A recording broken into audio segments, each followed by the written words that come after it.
Okay, yes. Good morning, students. So today here we are going to discuss about the ionization potential. So it is one of the topic. It is one of the property. It is one of the periodic property.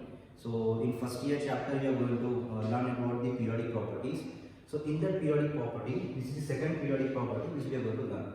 So the remaining periodic property like atomic radius, electronegativity, electron gain enthalpy, ionic radius, everything we are going to learn in a separate class. But in a one video, I am just going to explain about the ionization potential and factors affecting ionization potential. So what is ionization potential and what are the factors which is going to affect the ionization potential, we are going to see in the today's class. So first I will say the definition for ionization potential. What is ionization potential? So ionization potential is nothing but the amount of energy. It is the amount of energy required to remove the electron from an outermost shell. Suppose if I go for an atom, I want to try to take one electron from the atom. So we need the energy. That energy, the minimum amount of energy we need. So that energy is called ionization potential. So we can say the minimum energy required to remove the electron from an isolated gaseous atom is called ionization potential. The minimum energy required to remove the electron from an outermost shell of an isolated gaseous atom is called ionization potential. So I will say, see, suppose I am having one atom, like example I am taking to make you understand. One example I am taking, suppose sodium.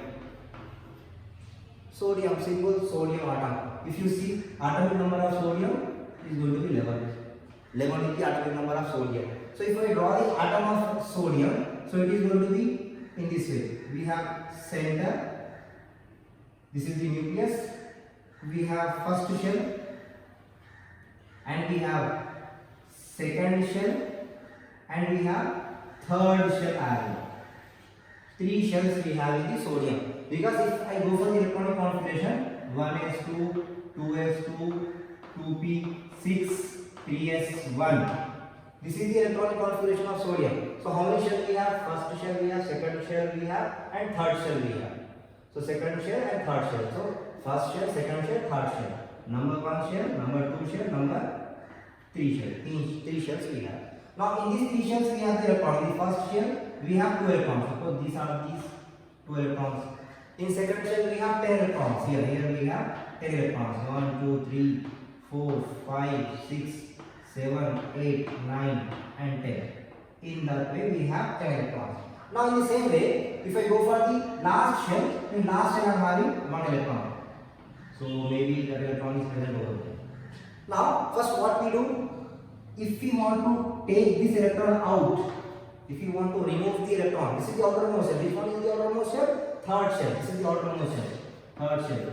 From this shell, we are just removing one electron. So we need energy. We need energy to remove the electron. This energy is called as what? Ionization energy.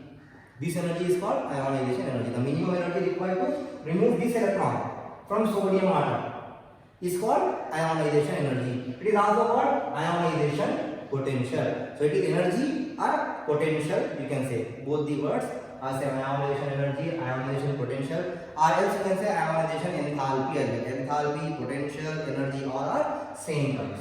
So to remove the electron we need energy. That energy is called as ionization energy or ionization potential. It is very simple. So simply we can say, when I am taking sodium and I am applying what? Ionization energy, then sodium is going to convert into what? Sodium plus ion. Plus one electron is removed. In the reaction we can write in this way: sodium, when we apply ionization energy, it is converting into sodium plus ion and losing one electron. So this is what the ionization potential is. Now we can say ionization potential is not only single. We can go for the second electron also. As we are going for the outermost electron, after removing this electron we can go for one more electron over here. So we can understand that also. So if I take second, next element, like I am taking, suppose I am taking magnesium, and if I apply the magnesium, if I apply the energy, i.e. first time I am applying. So first time I am applying and removing first electron. So that time I can say magnesium is converted into magnesium plus one electron is removed. Then I am continuing and applying more energy. I am applying some more energy. Then magnesium, this magnesium plus is there, and I am applying more energy to remove the second electron. So this is IE1 is converted into now IE2. This is IE2 now. IE2 now. So now magnesium is converted into what? Magnesium 2 plus. 2 plus means they lost 2 electrons. And here we are writing 1 electron. So in the one reaction they are losing 1 electron. In the second reaction they are losing second electron. So first time to remove the first electron we are applying the energy is called IE1. And if I am applying the energy to remove the electron from the magnesium ion, then it is called IE2. So IE2, IE1. If I go for third electron, so vice versa, we can go for IE3 as well. And it will continue.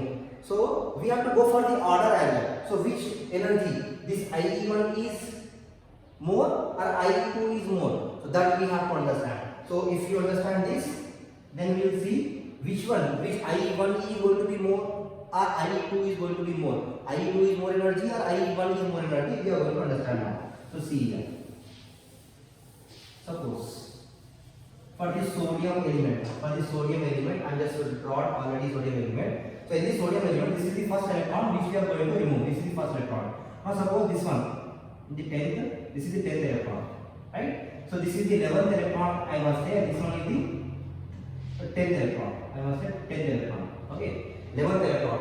So in sodium 11, 1s2, 2s2, 2p6, 3s1. This electron we have removed first, and we are saying this is going to be IE1, first energy.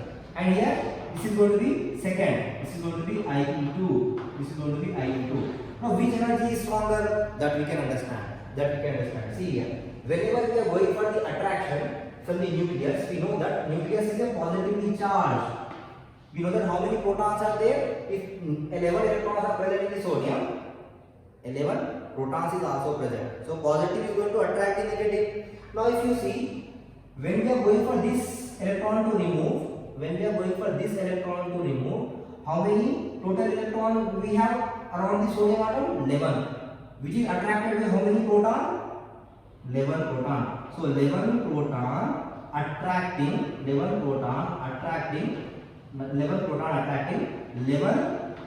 electron.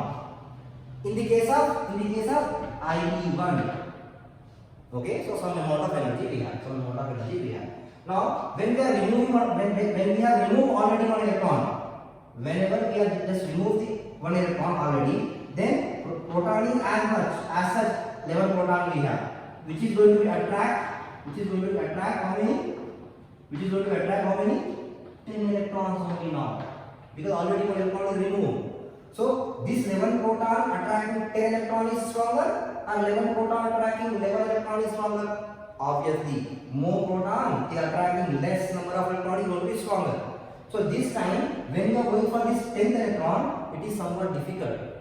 So when compared to this electron, 11th electron, when you are going to release the second electron, you have to apply more energy, because the attraction from the nucleus or from the positive proton is going to be increases for this electron. So we can say this IE2 is more compared to this IE1. So more inner electron if you want to remove, more amount of energy or more ionization energy you have to apply.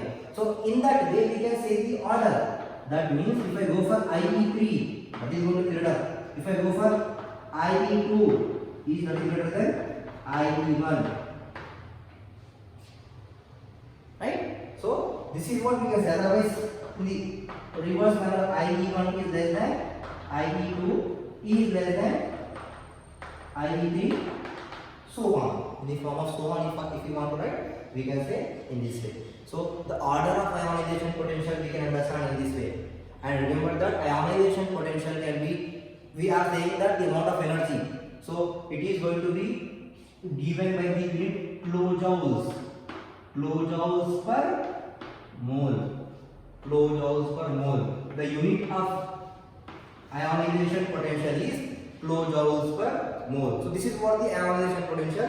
Not only one, we have 2, 3. If you are going for first electron, IE1. If you are going to remove the second electron and we are in the need of energy, then that is going to be IE2. If you are going for third electron also, it is going to be IE3. So more inner electron we are trying to take from the atom, more amount of energy we have to apply. Outermost electron is very easily going to be removed compared to inner electron.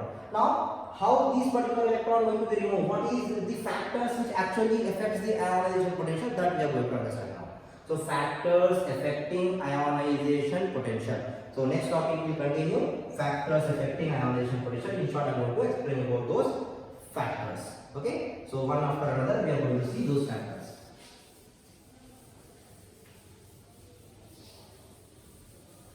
So first factor to understand the ionization potential is, so first I write here factors affecting ionization potential. Factors affecting ionization potential. Z you can write, S you can write, no matter. Ionization potential. Factors affecting ionization potential. So first one I said atomic radius. Atomic radius. So atomic radius is also a periodic property.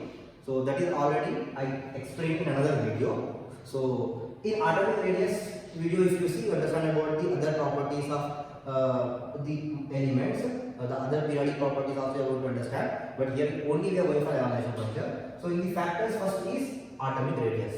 So atomic radius when increases, simply I am saying when atomic radius increases, whenever the atomic radius increases, suppose I am having one to explain you, I am just drawing two elements. Suppose I am going for lithium. I am going for lithium to fluorine in the first period. So whenever I am going for the period from lithium to fluorine, so I can draw the element lithium. So lithium element is somewhat bigger. As we are moving from left to right in a period, atomic radius decreases. That you understand. That you are going to understand in another video when you are going to listen about the atomic radius topic and all other periodic properties. So fluorine is a very small element. Very small element. This is the nucleus. Here is the nucleus. So whenever the atomic radius increases,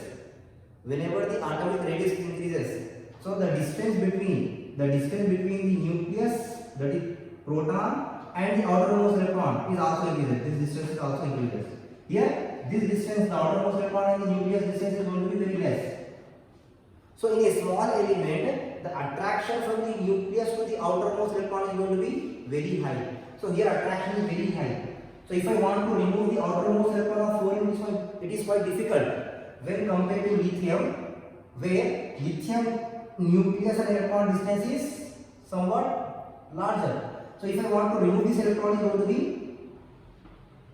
easier compared to this one. This one is going to be very difficult. So here I need to apply less energy. Here I need to apply more energy to remove the electron as they are difference in their distance from the nucleus to the outermost electron. So here more distance we have, here less distance we have. So simply we can say whenever atomic radius increases, nucleus to outermost electron distance is also increases. Attraction from the nucleus is going to be decreases. Then ionization potential is also going to be decreases. We need less amount of energy. If atomic radius is more, that means I can say atomic radius. If atomic radius is increases, ionization potential or ionization energy is going to be decreases. If more radius is there, we need to apply less amount of energy. Less energy is required to remove the electron because atom is very big and we can remove the electron very easily, right? So it is very simple. We can say atomic radius simply AR I am writing over here. Atomic radius is inversely proportional to IE. Atomic radius is inversely proportional to IE. So this is what the first factor we got. This is what the first factor we got. Second factor, we will go for the second factor. So here I am doing the second factor. So second factor, if I do second factor, it is going to be nuclear charge.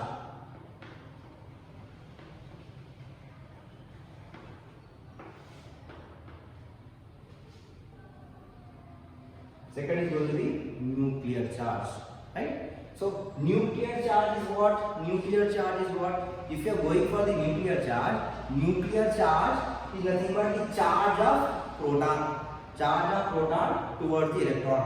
If you are going for the nuclear charge, if element is small, then it is having more nuclear charge, like I explained here. If element is very small, then from the nucleus the attraction is going to be increases for the outermost electron. So if any atom whose atomic radius is small, is going to have more nuclear charge. If atomic size is small, nuclear charge is going to be increases. If more is the nuclear charge, then attraction from the nucleus to the outermost electron is increases. And if you want to remove this electron now, you have to apply more amount of energy. So if more nuclear charge, more IP is required. That means if I say nuclear charge increases, ionization potential or ionization energy also going to be increases. That means nuclear charge Nc is directly proportional to ionization energy. If nuclear charge increases, ionization energy is also going to be increases. Now third factor is going to be screening effect. Screening effect is important. Listen carefully. Now screening and shielding effect we can say. Screening effect or shielding effect. Anything you can write. Right? Screening effect or shielding effect you can write. So I am just writing screening effect. So screening effect or shielding effect is nothing but what? So now what happens? Like if I draw the element like sodium, if I draw the element like fluorine, if I draw any element. So in that element, if I go for example, I am just going for sodium. Suppose if I take the sodium nucleus, 1s shell, 2s shell, 3s shell. Right? So in 1s we have 2 electrons, in 2s we have total 10 electrons. Right? These 10 electrons we have this way. Right? These 10 electrons we have. In 3s shell we have 1 electron. 3s we have 1 electron. Now screening and shielding effect is nothing but the effect of inner core electron. Now see, this is the nucleus, this is plus, this is the nucleus we have. This is the nucleus. So this nucleus is attracting this outermost electron. Correct? Now, but the thing is that the inner electron, the 2s electron is just present around the nucleus. Right? So these inner electrons are providing a particular shield. So the inner electron is acting as a shield for this outer electron. So the actual nuclear charge which has to reach to this particular electron is not reaching.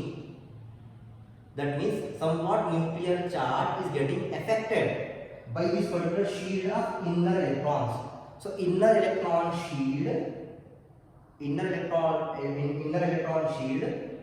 stopping this particular nuclear charge to reach to this outermost electron.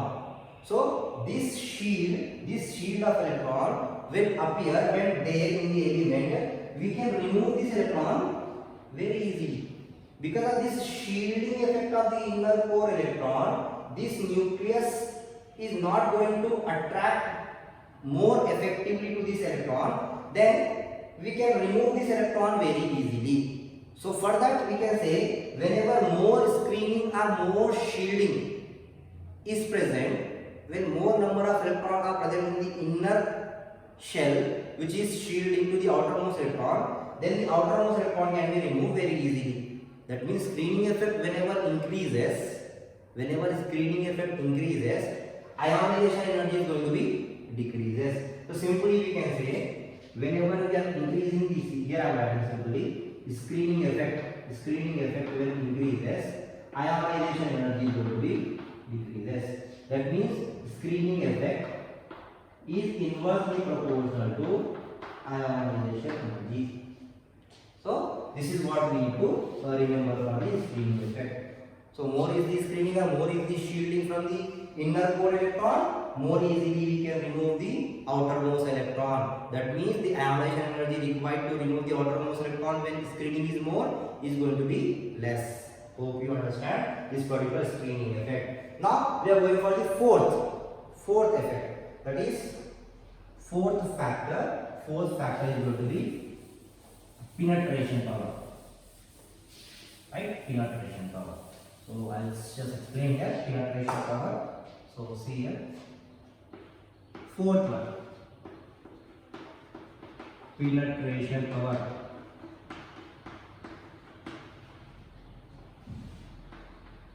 So now what is penetration power?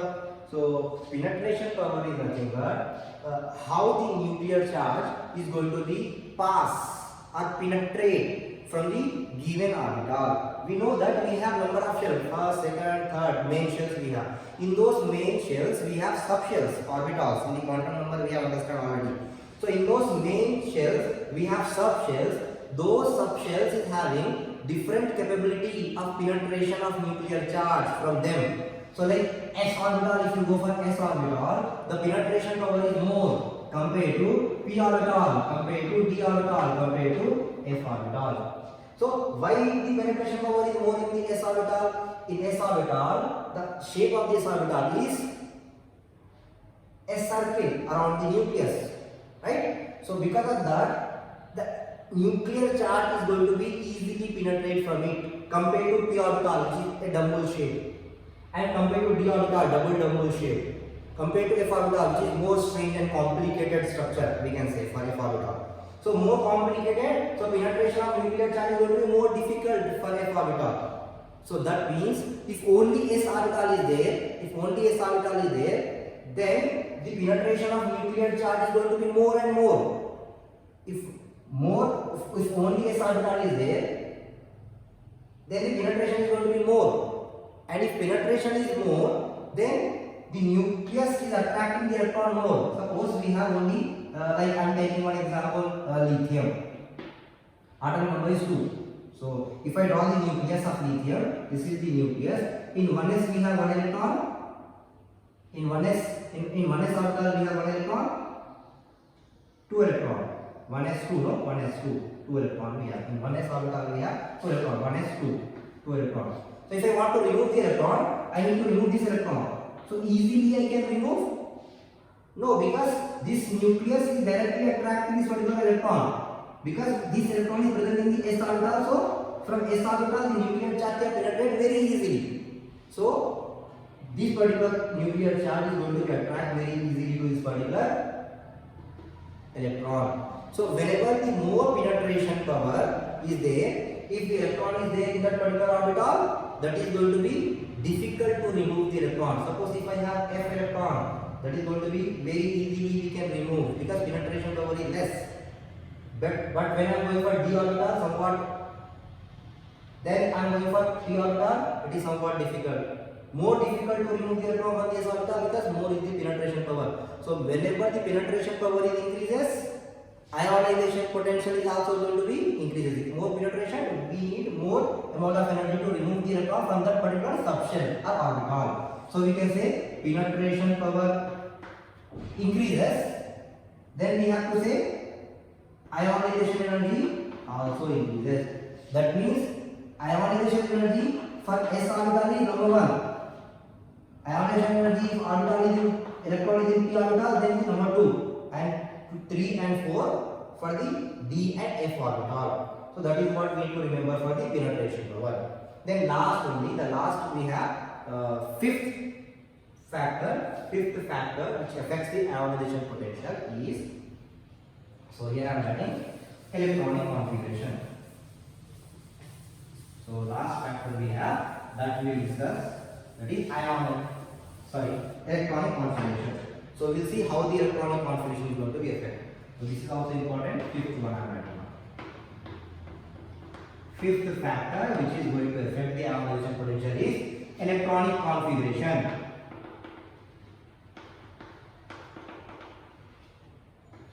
See how the electronic configuration is going to affect. So to make you understand this fifth factor, I am taking two elements. One is nitrogen, one is oxygen. And we know in this particular period, we are just starting from lithium and completed the period with fluorine. Noble gases we are not considering. Why we are not considering, we are going to discuss in other videos. Okay, so lithium to fluorine. In the second period, if I go, we know that atomic radius. What atomic radius decreases? Atomic radius decreases. When we are moving from lithium to fluorine, atomic radius decreases, right? And nuclear charge increases.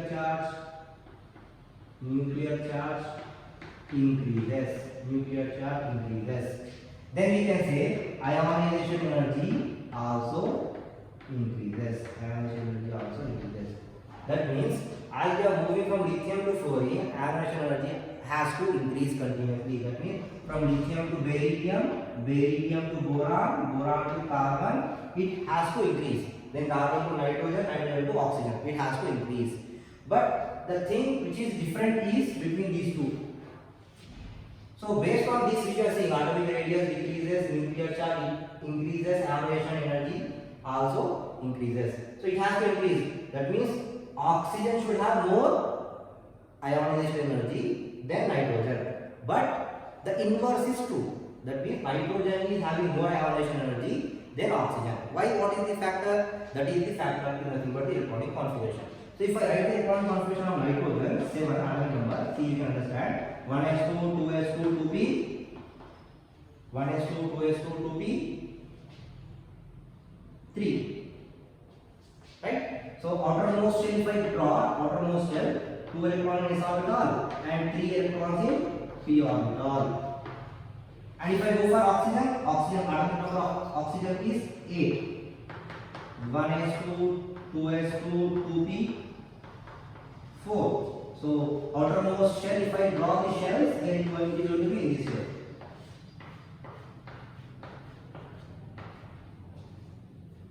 So 2s2 and 2p4. So here we have Hund's rule. If you follow Hund's rule, if you see Hund's rule, whenever we are getting half filled, the element is having stability in the p orbital. If they are having 3 electrons, that means half filled. If they are having 6 electrons in the p orbital, full filled.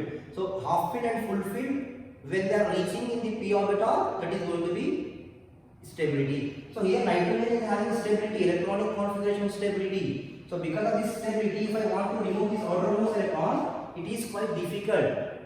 Because of this stability, nitrogen don't want to lose that electron. So stability make it not to lose the electron very easily. So for that we need more IE. Then for oxygen we are not having that kind of stability. So it is normal. Oxygen is having normal IE value. So but here for nitrogen, this stability factor is playing their part. So because of that stability factor, nitrogen increases in their ionization energy compared to oxygen. Actually, it has to be less than oxygen, but because of the stability factor, nitrogen is going to increase in this stability, and ionization energy is also going to be increases because they are stable. It is not losing the electron. Then if I want to lose the electron, if I want to take the electron, I have to apply more energy, and that amount of energy is even increasing when we compare to oxygen. So that is what the factor is called, electronic configuration. So whenever stability electronic configuration will comes, like half filled or full filled, the electron whenever reaching the half filled or full filled stability in the given element, that element has somewhat higher ionization energy as expected. So this is what we have, electronic configuration. Now last portion we have trends in groups and periods. So in groups and periods of electron ionization potential, if you want to understand, so see here in period, I'll just explain in this way.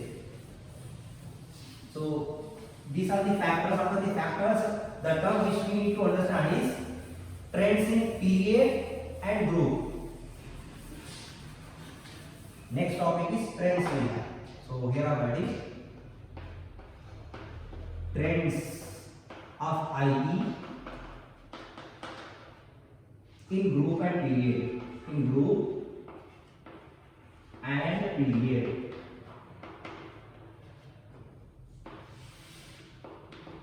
So here this is second period I was writing here, already we know. So first I just write group. So down the group I should write. Down the group, what is the trend? Down the group, what is the trend? We are going to understand now. Down the group. So for example, we are taking one group like lithium, sodium, potassium, rubidium, cesium. As we are going down the group, when we are going for the atomic radius, we know that atomic radius increases. If atomic radius increases, then what? Nuclear charge is going to be decreases. If nuclear charge decreases, then ionization is also going to be decreases. So this one cesium is having more size. Attraction from the nucleus to the outermost electron is very less. Then we can easily remove the electron. When compared to rubidium, then potassium, then sodium, then lithium. And already we discussed about the period. When we are going for the period from left to right, period from lithium to fluorine, suppose second period, atomic radius decreases, nuclear charge increases. Small radius, nuclear charge more. If nuclear charge is more, very high energy you have to apply to remove the electrons. So ionization energy increases. So in period, that is across the period, we have to say across the period, this is the trend we have. Down the group, we have this trend. Here we have one exception, that is because of the factor. Which factor? Electronic configuration stability factor, right? So that is what the trend we have in the ionization potential. So this is going to be a very important topic in IP as well as in your competitive level. So this is the concept we are explaining over here. Hope you understand. So for more video, just like the video. If you have any doubt or anything, just comment there. I'll just respond to you. And don't forget to subscribe to our channel. Thank you very much.